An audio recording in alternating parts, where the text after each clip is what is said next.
Hi friends, welcome to Jnanabindu YouTube channel. ನಾವೀಗಾಗಲೇ ಇಂದಿನ ವಿಡಿಯೋದಲ್ಲಿ ನೌನ್ ಮತ್ತು ಪ್ರನೌನ್ಗಳ ಸಂಪೂರ್ಣವಾದಂಥ ಒಂದು ಮಾಹಿತಿಯನ್ನು ತಿಳ್ಕೊಂಡಿದ್ದೀವಿ. ಈ ಒಂದು ವಿಡಿಯೋದಲ್ಲಿ ವರ್ಬ್ ಅಂದರೆ ಕ್ರಿಯಾಪದ ಮತ್ತು ಟೈಪ್ಸ್ ಆಫ್ ವರ್ಬ್ಗಳ ಬಗ್ಗೆ ಉದಾಹರಣೆಗಳ ಸಮೇತವಾಗಿ ನೋಡ್ತಾ ಹೋಗೋಣ. ಅನೇಕ ಕಾಂಪಿಟೇಟಿವ್ ಎಕ್ಸಾಮ್ಸ್ಗಳಲ್ಲಿ ಈ ಒಂದು ಟಾಪಿಕ್ಗೆ ಸಂಬಂಧಪಟ್ಟಂತೆ ಪ್ರಶ್ನೆಗಳನ್ನು ಕೇಳಲಾಗಿದೆ. ಓಕೆನಾ, ಆದ್ದರಿಂದ ಈ ಒಂದು ಟಾಪಿಕ್ಕು ತುಂಬ ಇಂಪಾರ್ಟೆಂಟು. ಓಕೆ, ಒಂದೊಂದಾಗೆ ನೋಡೋಣ. ವರ್ಬ್ ಅಂದರೆ ಕನ್ನಡದಲ್ಲಿ ಕ್ರಿಯಾಪದ ಅಂತಂದೇಳ್ಬಿಟ್ಟು ಕರಿತೀವಿ. A verb is A word that shows an action, state are being. ಅಂದರೆ ಯಾವುದೇ ಒಂದು ಭೌತಿಕ ಕ್ರಿಯೆಯನ್ನು ಸೂಚಿಸುವ ಅಥವಾ ಕ್ರಿಯೆಯ ಒಂದು ಸ್ಥಿತಿಯನ್ನು ಸೂಚಿಸುವಂಥ ಒಂದು ಪದವನ್ನು ನಾವು ವರ್ಬ್ ಅಥವಾ ಕ್ರಿಯಾಪದ ಅಂತಂದೇಳ್ಬಿಟ್ಟು ಕರಿತೀವಿ. ಇಲ್ಲಿ ಎಕ್ಸಾಂಪಲ್ ನೋಡೋದಾದರೆ ಶಿ ರನ್ಸ್ ಫಾಸ್ಟ್ ಅಂತಂದೇಳಿದರೆ ಇಲ್ಲಿ ರನ್ಸ್ ಅನ್ನುವಂಥದ್ದು ಏನಾಗಿದೆ, ಭೌತಿಕ ಕ್ರಿಯೆ, ಅದೊಂದು ಆ್ಯಕ್ಷನ್. ಹೌದಾ, ಇದನ್ನೇ ನಾವು ಕ್ರಿಯಾಪದ ಅಥವಾ ವರ್ಬ್ ಅಂತಂದೇಳ್ಬಿಟ್ಟು ಕರಿತೀವಿ. Next, there are two type of main verbs in English. First one is main verb or action verb, second one is helping verb. ಓಕೆನಾ, ಈ ಒಂದು ವರ್ಬ್ಗೆ ಸಂಬಂಧಪಟ್ಟಂತೆ ಅನೇಕ ವಿಧಗಳು ಕಂಡುಬರ್ತವೆ. ಅದರಲ್ಲಿ ಮೇನ್ ಆಗಿ 2 ವರ್ಬ್ಗಳು. ಓಕೆ, ನಾವು ಈ ಒಂದು ವಿಡಿಯೋದಲ್ಲಿ 3 ವರ್ಬ್ಗಳ ಬಗ್ಗೆ ತಿಳ್ಕೊಳ್ಳೋಣ, ಜೊತೆಗೆ ಲಿಂಕಿಂಗ್ ವರ್ಬ್. ಓಕೆನಾ, ಮೊದಲೇದಾಗಿ ಮೇನ್ ವರ್ಬ್ ಅಥವಾ ಆ್ಯಕ್ಷನ್ ವರ್ಬ್. ಮೇನ್ ವರ್ಬ್ ಅಂತಂದರೆ there is some physical actions involved. ಕೆಲವೊಂದು ಭೌತಿಕವಾದಂಥ ಒಂದು ಕ್ರಿಯೆಗಳು ಇಲ್ಲಿ ಮೇನ್ ಆಗಿರ್ತವೆ. Main verb shows the main activity. Main verb ಏನನ್ನು ಶೋ ಮಾಡ್ತದೆ ಅಂದರೆ ಇಲ್ಲಿ ಮೇನಾಗಿ ಏನು ಕ್ರಿಯೆ ನಡೆಯುತ್ತೆ ಅಥವಾ ಮೇನಾಗಿ ಏನು ಒಂದು ಆ್ಯಕ್ಟಿವಿಟಿ ನಡೆಯುತ್ತೆ ಅದನ್ನು ಸೂಚನೆ ಮಾಡುತ್ತೆ. ಇಲ್ಲಿ ಎಕ್ಸಾಂಪಲ್ ಅಂದರೆ we are watching T V. Watching ಅನ್ನುವಂಥದ್ದು ಇಲ್ಲಿ ಮೇನ್ ವರ್ಬ್. ಓಕೆನಾ, Radha goes to school. Goes ಅನ್ನುವಂಥದ್ದು main verb. She speaks fast. Okay, speaks ಅನ್ನುವಂಥದ್ದು ಮೇನ್ ವರ್ಬ್. ನೆಕ್ಸ್ಟ್ ಬರುವಂಥದ್ದು ಆಕ್ಸಿಲರಿ ವರ್ಬ್. ಇದಕ್ಕೆ ನಾವು ಹೆಲ್ಪಿಂಗ್ ವರ್ಬ್ ಅಂತ ಕರಿತೀವಿ, ಜೊತೆಗೆ ಮಾಡೆಲ್ ವರ್ಬ್ ಅಂತಂದು ಹೇಳ್ಬಿಟ್ಟು ಕೂಡ ಕರಿತೀವಿ. ಇಲ್ಲಿ helping verb means no physical action. ಇಲ್ಲಿ ಯಾವುದೇ ರೀತಿಯಾದಂಥ ಭೌತಿಕ ಚಟುವಟಿಕೆಗಳು ನಡೆಯಲ್ಲ, ಇದು ಮೇನ್ ಆಗಿ ಶೋ ಕೂಡ ಆಗಲ್ಲ. ಅಂದರೆ ಇದು ಸಹಾಯಕ ಕ್ರಿಯಾಪದ, ಅಂದರೆ ಹೆಲ್ಪಿಂಗ್ ವರ್ಬ್, ಹೆಲ್ಪಿಗಾಗಿ ತೆಗೆದುಕೊಳ್ಳುವಂಥ ಒಂದು verb. To support a main verb.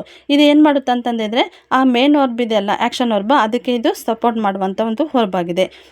She is reading. ಓಕೆನಾ, ಇಲ್ಲಿ ರೀಡಿಂಗ್ ಅನ್ನುವಂಥದ್ದೇನು ಮೇನ್ ವರ್ಬ್. ಓಕೆನಾ, ಇಲ್ಲಿ ಈಸ್ ಅನ್ನುವಂಥದ್ದೇನಿದು ಹೆಲ್ಪಿಂಗ್ ವರ್ಬ್. ನಾವು ಈ ಒಂದು ಮೇನ್ ವರ್ಬ್ಗೆ ಹೆಲ್ಪ್ ಆಗಿ ತೆಗೆದುಕೊಂಡಿದ್ದೀವಿ, ಅಂದರೆ ಅದರ ಒಂದು ಸಹಾಯಕ ಕ್ರಿಯಾಪದವಾಗಿ ತೆಗೆದುಕೊಂಡಿರುವಂಥದ್ದನ್ನು ನಾವು auxiliary verb, helping verb or modal verb ಅಂತಂದೇಳ್ಬಿಟ್ಟು ಕರಿತೀವಿ. ಇಲ್ಲಿ ನಾವು ಮೇನ್ ಆಗಿ ಮೇನ್ ವರ್ಬ್ ಅಥವಾ ಆ್ಯಕ್ಷನ್ ವರ್ಬ್ ಮತ್ತು ಆಕ್ಸಿಲರಿ ವರ್ಬ್ ಇವು ಎರಡುಗಳ ಬಗ್ಗೆ ಡೀಟೇಲ್ಸ್ ಆಗಿ ತಿಳ್ಕೊಬೇಕಾಗುತ್ತೆ.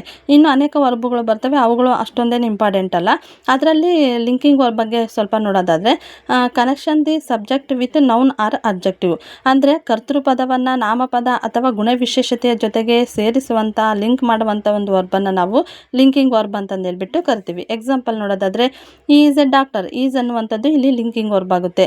ನಾವು ಸಾಮಾನ್ಯವಾಗಿ ಬಳಸುವಂಥ ಒಂದು ಲಿಂಕಿಂಗ್ ವರ್ಬ್ಗಳಂದರೆ is, am, are, was, were, seem, became, look, appear ಅಂತ ಇಂಥ ಒಂದು ಪ್ರಮುಖವಾಗಿ ಇಂಥ ಒಂದು ಲಿಂಕಿಂಗ್ ವರ್ಬ್ಗಳು ನಮಗೆ ಅನೇಕ ರೀತಿಯಾದಂಥ ವಾಕ್ಯಗಳಲ್ಲಿ ನೋಡ್ಬೋದು. ಇನ್ನು ಅನೇಕ ವರ್ಬ್ಗಳು ಅಂತಂದಿದ್ರೆ transitive verb, intransitive verb, okay, regular verb, irregular verb, ಇನ್ನು ಅನೇಕ ರೀತಿಯಾದಂಥ ಒಂದು ವರ್ಬ್ಗಳು ಕಂಡುಬರ್ತವೆ. ಇಲ್ಲಿ ನಾವು ಪ್ರಮುಖವಾಗಿ ಆಕ್ಸಿಲರಿ ವರ್ಬ್, ಹೆಲ್ಪಿಂಗ್ ವರ್ಬ್ ಯಾವ ರೀತಿಯಾಗಿ ಸಿಂಗ್ಯುಲರ್ ಫಾರ್ಮ್ ಮತ್ತು ಫ್ಲೂರಲ್ ಫಾರ್ಮಲ್ಲಿ ಬಳಕೆ ಮಾಡ್ತೀವಿ ಅಂತ ನೋಡೋದಾದರೆ ಆಕ್ಸಿಲರಿ ವರ್ಬ್ ಅಥವಾ ಹೆಲ್ಪಿಂಗ್ ವರ್ಬ್, ಓಕೆ, ಸಿಂಗ್ಯುಲರ್ ಫಾರ್ಮಲ್ಲಿ ಯಾವನ್ನ ಬಳಕೆ ಮಾಡ್ತೀವಿ ಅಂದರೆ is, was, has, goes, does. Okay, ಇವುಗಳನ್ನು ನಾವು ಸಿಂಗ್ಯುಲರ್ ಫಾರ್ಮ್ ಆಗಿ ಆಕ್ಸಿಲರಿ ವರ್ಬಲ್ಲಿ ಬಳಕೆ ಮಾಡ್ತೀವಿ. ಇನ್ನು ಫ್ಲೂರಲ್ ಫಾರ್ಮ್ ಆಗಿ are, were, have, go, do ಇವುಗಳನ್ನು ಬಳಕೆ ಮಾಡ್ತೀವಿ. ಇನ್ನು ಸಿಂಗ್ಯುಲರ್ ಮತ್ತು ಫ್ಲೂರಲ್ ಎರಡರಲ್ಲೂ ಕೂಡ ಬಳಕೆ ಮಾಡುವಂಥ ಒಂದು ಹೆಲ್ಪಿಂಗ್ ವರ್ಬ್ ಅಂದರೆ ಹ್ಯಾಡ್. ಇದರಲ್ಲಿ ಕೂಡ ಹ್ಯಾಡು, ಇದರಲ್ಲೂ ಕೂಡ ಹ್ಯಾಡ್ ಬಳಕೆ ಮಾಡ್ತೀವಿ. ಕ್ಯಾನು, ಮೇ ಇವೆರಡರಲ್ಲೂ ಕೂಡ ಬಳಕೆ ಮಾಡ್ತೀವಿ. ಓಕೆ ಫ್ರೆಂಡ್ಸ್, ಈ ವರ್ಬ್ ಸಂಬಂಧಪಟ್ಟಂತೆ ನಿಮಗೆ ಏನಾದರೂ ಡೌಟ್ಸ್ ಇದ್ದರೆ ನಮ್ಮ ಕಮೆಂಟ್ ಸೆಕ್ಷನ್ಗೆ ಹೋಗಿ ಕಮೆಂಟ್ ಮಾಡಿ. ಈ ಒಂದು ವಿಡಿಯೋ ನಿಮಗೆ ಇಷ್ಟ ಆದರೆ ನಮ್ಮ ಚಾನಲನ್ನು ಸಬ್ಸ್ಕ್ರೈಬ್ ಮಾಡಿ, ಈ ಒಂದು ವಿಡಿಯೋನ ಲೈಕ್ ಮಾಡಿ ಮತ್ತು ಶೇರ್ ಮಾಡಿ. Thank you.